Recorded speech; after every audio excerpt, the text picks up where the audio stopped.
सरकारी कर्मचारी आणि रेल्वे कर्मचाऱ्यांसाठी आनंदाची बातमी. महागाई भत्ता DA आता 58% वरून 60% करण्यात आला आहे. ही वाढ 1 जानेवारी 2026 पासून लागू होणार आहे. पगारातील वाढीचे गणित. मूळ पगार 50,000 रुपये, दरमहा 1,000 रुपये वाढ. मूळ पगार 1,00,000 रुपये, दरमहा 2,000 रुपये वाढ. 4 महिन्यांचा एरियर थकबाकी वाढ 1 जानेवारीपासून लागू झाल्यामुळे कर्मचारी वर्गाला जानेवारी, फेब्रुवारी, मार्च आणि एप्रिल अशा 4 महिन्यांचा एरियर मिळणार आहे. 50,000 रुपये पगार असल्यास 4,000 रुपये एरियर. 1,00,000 रुपये पगार असल्यास 8,000 रुपये एरियर. महत्त्वाचे फायदे. 1. रेल्वे कर्मचाऱ्यांच्या पगारात मोठी वाढ. 2.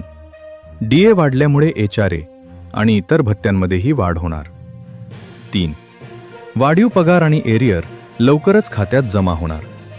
अशाच नवनवीन अपडेट्ससाठी चॅनलला सबस्क्राईब करा.